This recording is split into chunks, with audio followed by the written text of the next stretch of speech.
জীবন থেকে মুছে ফেলো এই কথাগুলো। যদি, কিন্তু, পারি না, হবে না, ওরা পছন্দ করে না, আমি বুঝি না, আমি ক্লান্ত, এই কথাগুলো নিজেকে বলো। আমি পারিনি তা না, আমি পেরেছি। Hello everyone, good morning. কেমন আছো তোমরা সবাই? মনিকার সিম্পল লাইফস্টাইলে আমার আরও একটি নতুন দিনে নতুন ব্লগে তোমাদের সবাইকে সুস্বাগত, ওয়েলকাম। তো বন্ধুরা, তোমরা যে যেখানেই আছো আশা রাখছি সবাই খুব খুব খুব ভালো আছো। আমরাও কিন্তু মোটামুটি বেশ ভালো আছি। সকালে আজকে দেখলে ম্যাগি করছিলাম, ম্যাগিটা কিন্তু আমি করছি না, তো ম্যাগি দিয়ে ব্লগটা শুরু করেছি। তারপরে এদিকে দেখো বিছনাটা গুছিয়ে নিচ্ছি। ম্যাগিটা করছিল হচ্ছে আমার বড় মেয়ে, ও ফার্স্ট টাইম নিজের হাতে ম্যাগি করছে, তো আমি একটুখানি ভিডিও করে তোমাদের সঙ্গে শেয়ার করেছি। তো একদিকে ম্যাগি করছে, আমি এদিকে বিছনাটা গুছিয়ে নিচ্ছি, তারপরে রান্না বান্না বাকিটা সারবো। মেয়ের স্কুলও আছে। এদিকে গড়িতে বেজে গেছে কিন্তু 7:30। আর বন্ধুরা, দিনটা হচ্ছে বৃহস্পতিবার। আই হোপ আজকের ব্লগটাও তোমাদের খুব খুব খুব ভালো লাগবে, আর পুরো ব্লগটা দেখার কিন্তু অনুরোধ রইল। আর নতুন বন্ধু যারা আমার ব্লগটা আজকে ফার্স্ট দেখছো, তোমাদের যদি একটু ভালো লেগে থাকে কোনো জায়গায়, চাইলে আমার চ্যানেলটা সাবস্ক্রাইব করে রাখতে পারো, পাশে থাকা বেল অল বাটনটি অন করে দিও। আর পুরনো বন্ধুদেরকে জানাই আমার মন থেকে অনেক অনেক ধন্যবাদ আমার পাশে থাকার জন্য, ভালো ভালো কমেন্টস করার জন্য অনেক অনেক ভালোবাসাও রইল। এদিকে দেখো পাঁচমিশালি সবজি দিয়ে পুঁই শাক, মিষ্টি কুমড়ো, সোয়াবিন আর জিকে পটল, এগুলো সব কিছু দিয়ে একটা নিরামিষ তরকারি করে নিয়েছি। ভাত কিন্তু আগে হয়ে গেছে। আগে রান্না বান্নাটা করে নিচ্ছি, কারণ যে যার মতন খেয়ে বেরিয়ে যাক, আমি আমার মতো কাজ করে থাকবো। কাজগুলো করার সঙ্গে সঙ্গে কিছু বিষয় নিয়েও গল্প করতে চাই। সেগুলো হচ্ছে কিছু কিছু জিনিস আমাদের মাথা থেকে জেরে ফেলে দেওয়া দরকার, এই রকম কিছু আমার মনে হয়েছে। এইগুলো থেকে একটু হালকা হওয়া দরকার। বাপ বেটি খেয়ে দিয়ে বেরিয়ে গেল ওরা। তারপরে এই যে আমি রান্নার জায়গাটা পরিষ্কার করে বাসন কয়েকটা ধুয়ে নিচ্ছি।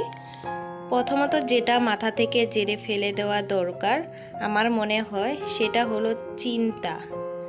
চিন্তা তো দুই রকম হয়, ভালো খারাপ বা দুশ্চিন্তা। ভালো চিন্তা যত করি আমরা, তার থেকে খারাপ চিন্তাগুলোই আমরা কিন্তু বেশি করি। তো ভালোই হোক খারাপই হোক, সব চিন্তা না করাই একদম ভালো, আমার যেটা মনে হয়।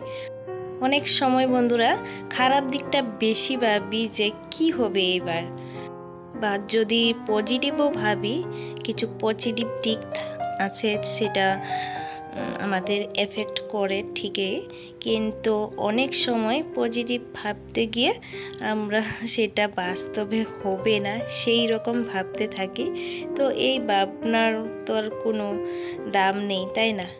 তো সমস্ত চিন্তা দূরে সরিয়ে রেখে বর্তমান যা পরিস্থিতিতে আছি আমরা, সেইটুকু নিয়ে আনন্দেই থাকাই ভালো, তাই না বন্ধুরা? এটাই হলো প্রথম কথা। আমি বলতে চাই যে বন্ধুরা, আজকের দিনটা যদি ভালো কাটায়, ভবিষ্যৎটাও এইভাবেই কাটবে। কারণ অন্যর ভবিষ্যৎ কে দেখেছে?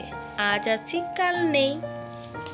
আমরা ভবিষ্যতের জন্য কত কিছুই প্ল্যান করে যাই ছেলে মেয়েদের জন্য ভবিষ্যৎ নিয়ে, কিন্তু সেইগুলো আমরা নিজেরাই উপভোগ করতে পারি না। পরে একটা সময় আসে আফসোস হয়। কাজ করতে করতে ফাঁকে আমি একটা জায়গা থেকে ঘুরেও এসে গেছিলাম হচ্ছে আমাদের একটা সোসাইটি আছে, আজকেই ডেট, সেখানে টাকা জমা দেওয়ার। তো সেখানে গিয়ে চলে এসেছি, এসে আবার ওই যে ঘরটা ঝাড়ু দিয়ে নিচ্ছি। মোটামুটি ঘরটা তো আমি সকাল সকাল গুছিয়ে নিয়েছিলাম। বৃহস্পতিবারের দিনটা আমি একটু সকাল সকালে ঘুম থেকে উঠি আর সকাল সকালে কাজে হাত দিয়ে দিই, কারণ সেদিন আমার অনেক কাজের চাপ থাকে, এক জায়গায় যাওয়ার থাকে, তার জন্য। তো সকাল সকালেই রান্নাবান্নাটা সারতে সারতে আমি ঘরটা গুছিয়ে নিয়েছিলাম, তোমরা দেখেছিলে। তার ফাঁকে টুকটাক এটা ওটা করে রেখেছি, কাপড় কয়েকটা ভিজিয়ে রেখেছি। এই তো এখন ঘরটা ঝাড়ু দিয়ে নিচ্ছি, তারপরে ঘরটা মুছবো, বাইরের দিকটা একটু পরিষ্কার করবো ঠান্ডা জল দিয়ে ধুয়ে। তারপর কাপড়গুলো ধুয়ে একবারে স্নান করে পূজাটা দিব আগে। আর এই যে খাতাটা দেখতে পাচ্ছ, এটা কিন্তু আমি আগের দিনের ধোয়া, তো সেটা শুকিয়েছে, শুকালেও মানে আর একটু রোদে দিয়ে দিলে কাড়া কাড়া হয়ে যাবে। আর রোদটা দেখে বুঝতেই পারছো দিনটা কিন্তু খুব ভালো ওয়েদার একটা আজকে। আর বন্ধুরা, যে কথাগুলো বলছিলাম মাথা থেকে বের করে দিতে হবে। আরও একটা কথা হচ্ছে, আমরা সফলতা বিফলতা নিয়ে বেশি মাথা খাটাই। সফলতা নিয়ে যতটা আনন্দিত হই, তার চেয়ে বেশি বিফলতা হলে আমরা কষ্ট পাই। যখন আমরা ফেল করি, ব্যর্থ হই, তখন অনেক রকম দুশ্চিন্তা, হতাশা চলে আসে। জীবনে এগিয়ে যেতে হলে আর্জি তো থাকবেই। সাধারণ যদি জীবনযাপন হয়, সবসময় একই গতিতে চলে না, কিন্তু সবসময় ভালো হাসি খুশিতে থাকে না। জীবনে ওঠাপড়া তো থাকবেই, আনন্দ থাকবে, কষ্ট থাকবে, সব কিছু মিলেমিশে। তো স্ট্রাগল করে যেতেই হবে। প্রত্যেকের জীবনে স্ট্রাগল আছে, কিন্তু কি বলতো, এই হেরে যাওয়ার থেকে নতুন করে শুরু করতে হবে সব কিছু।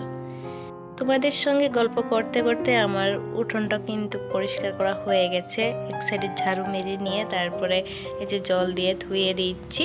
এখন স্নানে ঢুকবো। তো ওইদিকে বন্ধুরা, আমার স্নানও হয়ে গেছে। কাপড় কিন্তু ধুয়ে আমি বালতির মধ্যে রেখে দিয়েছি, এখনও মেলিনি। তো আগে ভাবছি পূজাটা দিয়ে নিই, কারণ উঠোনের মধ্যে আমি কাপড়গুলো মেলি, তোমরা তো দেখো। আর আমার জলের টেপটা দেখছো এক সাইডে, তো আমি জল নিয়ে গেলে না কাপড়ের তলে দিয়ে নিয়ে যেতে হয়। তার জন্যই আমি পূজাটা দেওয়ার পরেই কাপড়গুলো আমি মেলি, কারণ কাপড়ের তল দিয়ে জল এনে পূজা দেওয়াটা ভালো নয়, আমি জানি। যেটা শরীর এবং মন দুইটাই কিন্তু আমাদের সব থেকে বেশি কষ্ট দেয়। আর এইগুলো আমরা নিজের থেকে দূরে রাখতেও পারি না, এগুলো আমাদের অঙ্গ। তো কি করা যায় বলো তো? এই শারীরিক বা মানসিক কষ্ট থেকে দূরে থাকার জন্য নিজেদের শক্তি বাড়াতে হবে। শরীর থাকলে তো অসুখ বিসুখ হবেই, এগুলো আমাদের আগে থেকে কিন্তু নিজের খেয়াল রাখতে হবে।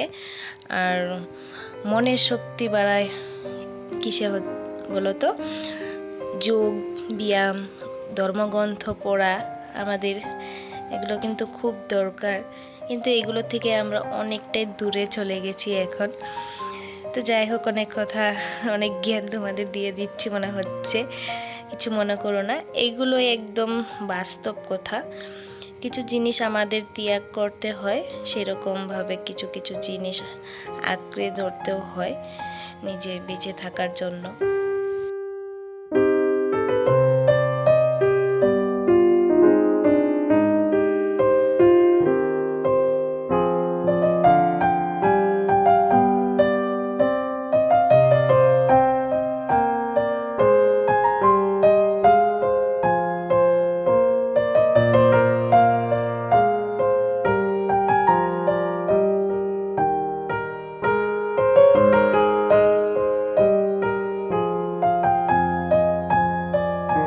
বন্ধুরা, আরও একটা জিনিস বলি, যেটা আমাদের মন থেকে অবশ্যই জেরে ফেলে দেওয়া দরকার, সেটা হচ্ছে অন্যেরা তোমার সম্বন্ধে কি ভাবছে, তোমাকে নিয়ে কি ভাবছে।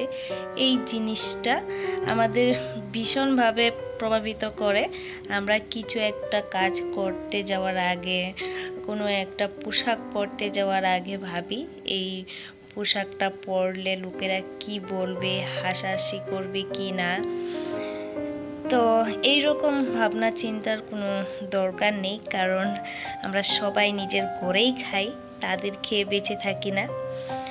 অন্যেরা কি বলল তাতে কিচ্ছু যায় আসে না।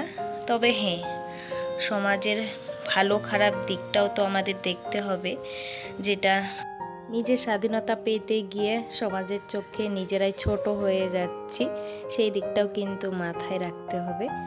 তোমাকে নিয়ে লোকেরা অনেক ঘুরপেস পাকাবে, তুমি একটা কি ভালো কাজ করতে যাও, সোশ্যাল মিডিয়াতেই বলো, যে কোনো কাজে যাও, বেশিরভাগ নারীদেরকে নিয়ে কিন্তু সমালোচনাটা বেশি হয়।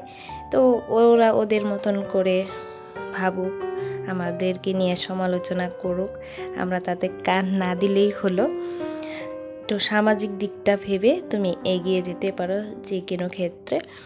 তো যাই হোক বন্ধুরা, এদিকে আমার কাপড়গুলো মেলা হয়েই গেছে। তো এখন একটু খাবো, খিদে পেয়ে গেছে। দুপুরে তো রান্নাবান্না নেই, তো খাওয়া দাওয়া সেরে আমি গিয়েছিলাম মেয়েকে স্কুল থেকে আনতে। তো একটুখানি পাহাড়ের ভিউটা তোমাদের দেখাচ্ছিলাম। তো চলো বন্ধুরা, আজকের মতো ব্লগটা এখানেই শেষ করি। দেখা হবে আরও একটা নতুন দিনে নতুন ব্লগে তোমাদের সঙ্গে। আজকের মতো